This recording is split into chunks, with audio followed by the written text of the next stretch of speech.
según vemos hoy en México en el catolicismo, de las jerarquías, pero también a lo que parece en los extremos económicos que no toleran variantes u opciones alternativas a sus doctrinas o dogmas únicas, por ejemplo, los neoliberales.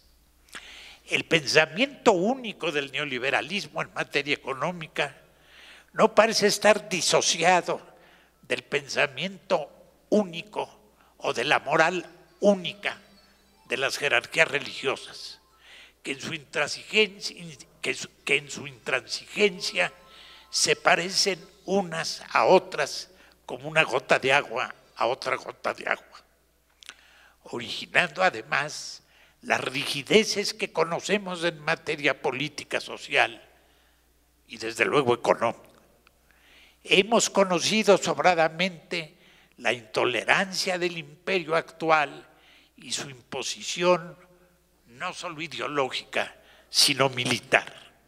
En este sentido, debe entenderse que los movimientos sociales que han aparecido en el mundo en los últimos 10 años, cuando menos, tienen un propósito de combatir a la guerra y al militarismo que se extiende por el mundo y que es uno de los elementos claves de la economía actual en manos de las corporaciones nacionales e internacionales en alianza. Pero tiene también como objetivo profundo y democrático combatir al pensamiento único y al dogmatismo en todos los campos de la actividad humana, comenzando por los sistemas educativos en todos sus niveles y en todas partes. Aquí desearía subrayar la importancia del sistema universitario nacional y público, que en las décadas recientes ha sido objeto de los ataques de los grupos económicamente poderosos y también confesionales. El debilitamiento de la universidad pública, así lo han calculado sus enemigos, habría necesariamente espacios a la universidad privada. Nuevamente en este terreno nos encontramos con la oposición público-privada y con los esfuerzos de los intereses particulares para debilitar y aún eliminar, si fuera posible, la dimensión pública universitaria. No es necesario repetir que esta obsesión destructiva de lo público y su conversión en privado ha fracasado de medio a medio respecto a la universidad pública. Pero nuevamente llamamos la atención sobre la necesidad de mantener el más amplio espíritu vigilante y combativo para oponernos y frustrar esa intención de la extrema derecha y de los grupos de interés que hemos señalado. Y atención también respecto a la penetración con piel de oveja que intentan el Banco Mundial y otros organismos nacionales e internacionales que a través de inversiones quisieran someter a la universidad a sus prioridades de investigación y enseñanza. Me atrevería a decir, por lo demás, que diversos indicios nos permiten suponer que la extrema derecha en el gobierno hará todo lo posible por apoderarse de la Universidad Nacional Autónoma de México, aprovechando el próximo cambio de rector en alrededor de 6 meses de plazo y apenas un poco más. Esta es una llamada de atención a tiempo, a la que seguramente seguirán otras, para que los universitarios estemos preparados a esta nueva batalla para preservar la autonomía y, por supuesto, el ambiente de laicismo y secularización absolutamente indispensables al ejercicio de las libertades de pensamiento y expresión, pero además para preservar aquellos derechos propiamente universitarios de libertad de cátedra, investigación y difusión de la cultura, que definen los más altos objetivos de la universidad pública en México. La batalla es en favor de la libertad y en contra de su negación, en favor de la democracia y en contra del autoritarismo, en favor de las instituciones públicas que buscan el bien de las mayorías y en contra de un interés privado que ha llevado a las concentraciones de riqueza y privilegios que conocemos. Es en favor de un Estado laico que por definición implica libertades y en contra del Estado confesional que todavía hoy muchos quisieran implantar. Y naturalmente, en materia educativa, estamos en favor de las libertades más plenas de enseñanza e investigación y en contra de las restricciones que quisiera imponer un Estado de corte confesional.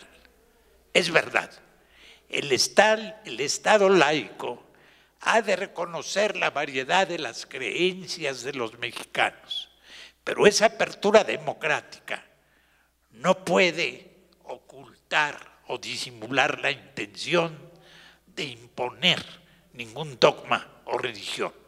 El Estado laico no milita en favor de ningún dogma, por eso es sinónimo y símbolo de libertades y respeto, pero tampoco puede admitir que en nombre de la libertad se destruyan las libertades que con tantas luchas y sacrificios ha conquistado la República. Muchas gracias.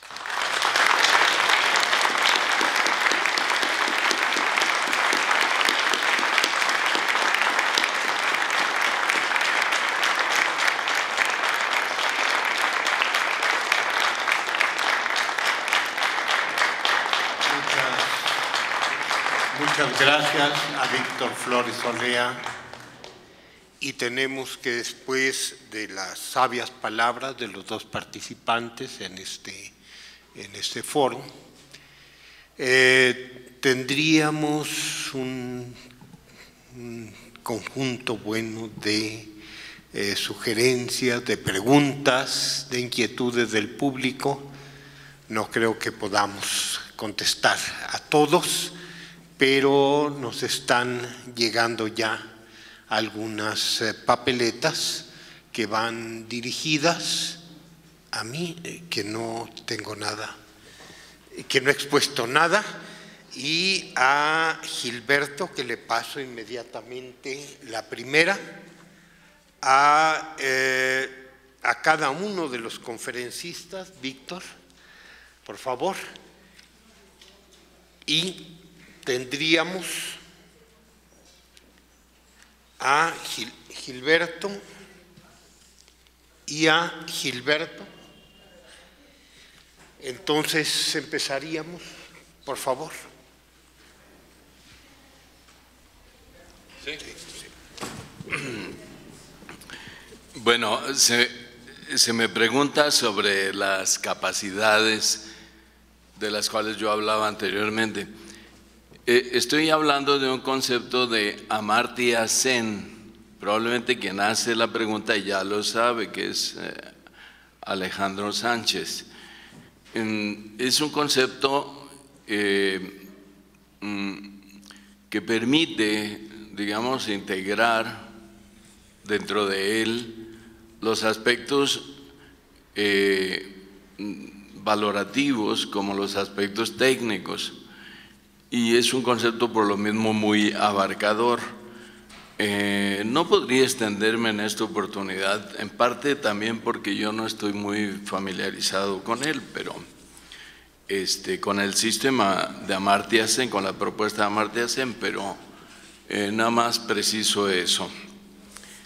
Yo creo que la reforma educativa que se necesita es una reforma que tiene que afectar, primero que nada, los objetivos mismos de la educación.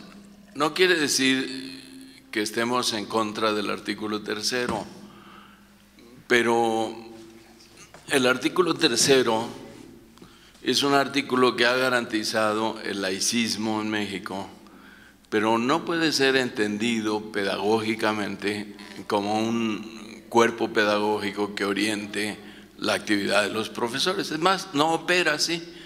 Los profesores, los que somos maestros, cuando damos clase no estamos pensando en los preceptos del artículo 3. Y creo, por otro lado, que para efectos de reforma educativa sería un error pretender reducir los fines de la educación al artículo 3. Yo creo que tenemos que usar aquí una filosofía, si se quiere, pragmática, en el sentido de pensar con claridad cuáles son los fines útiles a los cuales sirve la educación. Repito, yo creo que la educación debe servir a la vida, debe servir al país, y toda educación que no tenga esa finalidad debe ser desechada o debe ser transformada. Ahora, esta reforma, se me pregunta si supone esta reforma la desaparición del CENTE.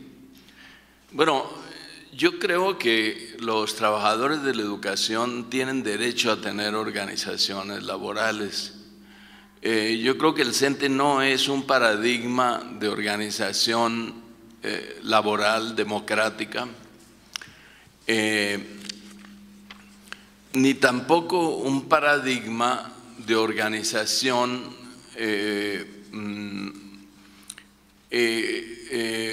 muy comprometida con la ética de la educación o con los fines mismos de la educación. Por el contrario, tenemos elementos para pensar de que estamos hablando de una estructura muy viciada que necesita una reforma, y yo creo que la primera reforma que tendría que darse es la de su democratización y transparencia, en el sentido de que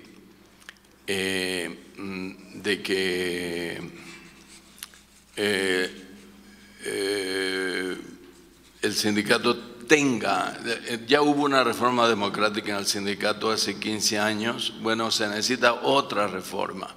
Se necesita una reforma que permita que la dirección sindical rinda cuentas a la base magisterial, o las direcciones sindicales rindan cuentas a la base magisterial de las decisiones que toma, cosa que no ocurre. Ahora, yo también, bueno, podría hablarse mucho más del CENTE. El problema del CENTE no es que no es un sindicato convencional, es un sindicato que pretende dirigir la educación. Entonces es una organización que no solo acumula dinero y que tiene un manejo muy opaco de sus recursos, sino que además influye en el nombramiento de los secretarios de educación. Por ejemplo, en el sexenio anterior de Vicente Fox no hubo ninguna reforma importante en educación. Y si no hubo reforma educativa importante en educación, eso se debe a que Fox se alió con el sindicato nacional, con los líderes del sindicato.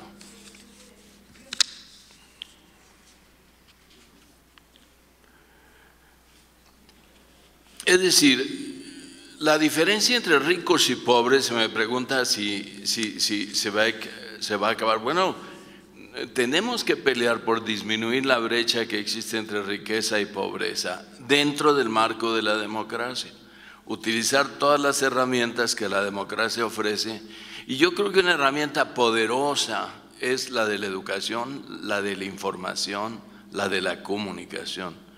Y yo creo que tenemos que usar estas herramientas en favor de una mayor igualdad social e igualdad política, porque como ustedes saben, aunque la igualdad política está consagrada en la ley, en la práctica hay ciudadanos de primera y ciudadanos de segunda.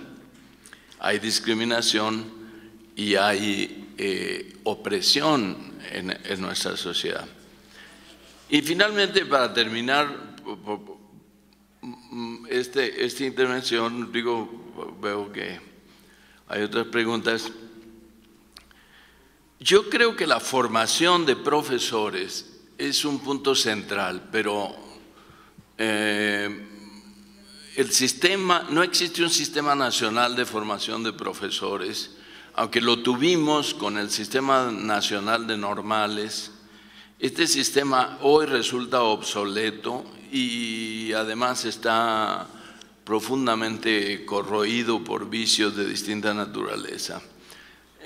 Tenemos que abandonar, tenemos que pensar, no abandonar el espíritu del viejo normalismo, tenemos que, al contrario, lo que yo creo que ha ocurrido en la práctica es que se perdió la memoria educativa. Los profesores de hoy no conocen la historia de la educación en México y las hazañas de la escuela rural mexicana, por ejemplo, pues son desconocidas. ¿Por qué? Pues porque la obra de Rafael Ramírez, la obra de los grandes maestros como Moisés Sáenz, como Álvaro Carrillo, etcétera, etcétera, no ha sido republicada, ni ha sido recuperada, ni ha sido actualizada. Entonces, nuestros maestros normalistas no conocen la historia de la educación en México. Es una cosa muy lamentable. Entonces, ahora, ¿cómo hacer para cambiar las normales? Pues aquí de nuevo aparece el sindicato. El sindicato es un bastión político que va a pelear, va a tratar de negociar. En primer lugar, ellos luchan siempre por controlar las direcciones de las normales. Pues va a ser muy difícil hacer una reforma que introduzca, que modernice y sobre todo que vincule, por ejemplo, la investigación científica con las escuelas normales. Sería muy deseable que en las normales se hiciera investigación o que las normales se vincularan a las universidades. Pero ahí va a aparecer de nuevo el sindicato con una resistencia. Entonces, los mecanismos de actualización pues son malos. El sistema de carrera magisterial, que yo creo que fue hecho con muy buena intención para apoyar el desempeño del profesor en el aula, esencialmente ha fracasado, no ha mejorado la enseñanza. Los resultados de aprendizaje, los indicadores de resultados de aprendizaje demuestran eso, que carrera magisterial no sirvió. No quiere decir que hay que eliminarla, hay que cambiarla, hay que buscar maneras de hacerla más efectiva. Bueno, yo aquí me detengo. Muchas gracias.